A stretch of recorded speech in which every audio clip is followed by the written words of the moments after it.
Hey guys, so today we're gonna do an item tier list. Now this is something I haven't done before, but it's something I've wanted to do for a while.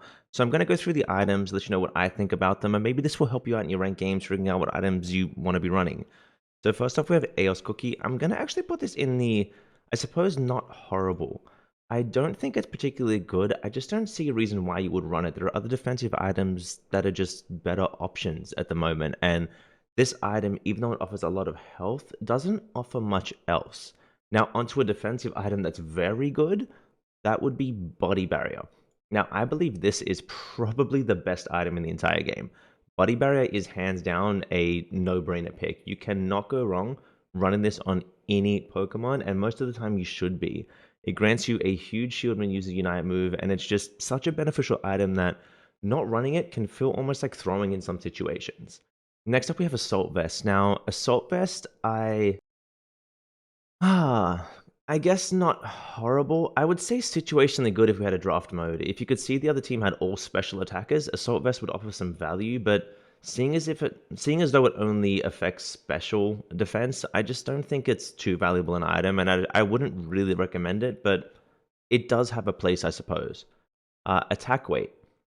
This is borderlining strong items, but I'll say situationally good because you can only really run attack weight if you're in the top lane. Now, most top laners, Lucario, Marchamp, even if you run Zero or up there if you're old school, Talonflame, anything, they can get away with attack weight because you will likely get those stacks in the top lane and it offers you a lot of damage. But if you're running it anywhere else, out of the jungle, perhaps, I would definitely not recommend running this item. Next up, we have Choice Specs. Now, Choice Specs is one of the stronger items in the game. If you're running an SP attacker, this is your go-to damage item. It offers you a lot of burst, and it just really increases your overall damage amount. So I would say definitely one of the stronger items in the game. Next up, we have Energy Amplifier. Now, this is situationally good. This is an item used on, say, Charizard, say, Gardevoir, maybe a couple other picks. Anyone who wants to do big damage around their Unite move, this item is good on. It's only good on some Pokemon. I wouldn't put it in these strong items because a lot of the time it's hard to run this item and Body Barrier because if you do that, you're running two items that rely on your level 9 or your Unite move whenever you get it, and you just don't have any items up until that point. So I just don't think it's the greatest, but in certain situations, definitely a very, very powerful item. Then we have EXP share. I suppose situationally good because it's one of the best support items. If you're running a 5-man team and your support is not running XP share, talk to them, explain to them that they should be running this item because this definitely makes a big difference to your attacker's XP in the bottom lane. This could be the difference between getting level 13 on your Venusaur and not getting level 13. So you definitely want to be running this on your support players. Next up is Floatstone.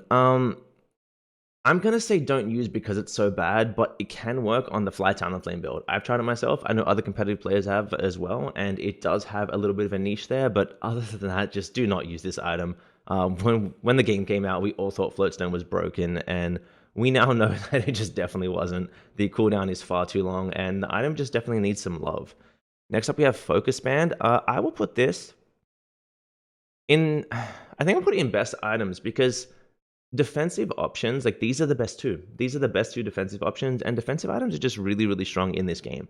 Focus Band offers you a lot of health back and flat defenses. This is a very strong item, and you'll feel in the early game, if you don't have a Focus Band and the enemy does, you will lose that fight 9 times out of 10. Definitely a highly recommended item. Next up, we have leftovers. Don't use this. Don't use leftovers. If you want to heal, go back to your goal. Don't use leftovers. This is a completely pointless item. They need to do so much to this to make this even close to being valuable. I think it's probably the worst item in the entire game. I'm gonna move it under Flowstone here. These aren't in an order, but that is worst item in the game. Do not use leftovers. Muscle Band goes up here in the best tier as well. Muscle Band is incredible on any ranged character and also any melee character that's physical that wants to get a lot of basic attacks off. The percentage health you get per basic attack, the attack speed, it's one of the greatest items. Probably your first to 30 if you're going to look to get an item to 30. Definitely an amazing item, and you can not go wrong with this. Even Eldegoss has run this item. Next up, we have Razor Claw, and this will go in the strong items. This is like your physical version of Choice Specs. This is your attack damage burst item, and Razor Claw is a great item if your melee offers a slow, which can be humongous, and there are certain characters like say E-Speed Lucario, running this, you will do so much damage, and it is such a great item. It borderlines the best tier, but I think I'll put it in the strong items just because the ones in the best tier are just a little too broken. Rocky Helmet, almost as bad as Leftovers, but not quite there. Rocky Helmet is, when you first read it, you think, oh, that sounds cool, but the internal cooldown, it's just not it. Rocky Helmet is not an item you should be using. If you are, then please stop. Please stop. I'm not going to try to tell you how to play the game, but this item does not offer you any value. Next up, we have Scope Lens. This goes in the strong items, right up here with Razor Claw. So this is a crit-based item. This is the crit item of the game. It increases your crit chance and your crit damage. Very good on Cinderace, very good on Greninja, very good on even certain Garchomp builds. If you're Decidueye, if you're running auto attacks and you're looking to crit, this is the item that you go with. It's definitely great. It is definitely a candidate for first to 30 if you're looking at playing those 80 carry characters. Next up, we have Score Shield. I'm going to put this in the strong items because I don't think Score Shield is broken because of the change to goals. You don't heal as much anymore, so it doesn't feel as disgustingly absurd as it used to be, but it is definitely a very strong item. You should be running this on your tanks. You should be running this on certain top laners. Even certain junglers want to get away with this item, say Dragonite. This is a very good item. Scoring is something you need to be doing in your games, and there are certain games where you think it's all lost because they got Zapdos, but Score Shield has the ability to turn that around in the late game. It really is an impactful item, and I can't stress this enough. Score Shield is very good. Shell Bell. Don't use Shell Bell. There's no reason to use Shell Bell, I guess. Like the healing, just if you want to heal, use Focus Band. You're not going to get more damage out of this than the sustain you would from Focus Band, so I just don't think you should use Shell Bell. I know a lot of people love this item because of the heal. It's very appealing, but the heal is actually really minimal if you do the math, and I just don't see the value in Shell Bell. So I personally would just recommend not using this item. It's a bit of a bait. When I first started the game, it looked amazing to me, but after a lot of testing, I can honestly tell you it's really not worth grabbing. It's not worse than Leftovers, which you've got to make sure to keep on the bottom because you should never run Leftovers. But yeah, you probably shouldn't use Shell Bell. This is a rough one. I'm going to put this in not horrible. So you'd think it would go in the same place as the attack weight, but the special attack specs, which is the special version of the attack weight, the stacking item, special attackers have a harder time stacking. They don't have the tankiness or the mobility of the all-rounders that can get in and stack that attack weight. There are some Sylveon builds that can get away with this, but it's just really not worth it.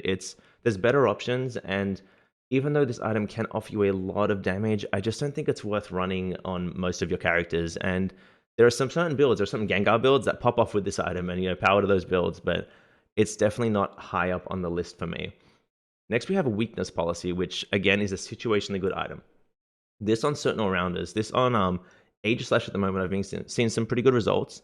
This on Lucario is incredible. On E-Speed Lucario, you get a lot of damage out of this. This on Serena is pretty valuable too.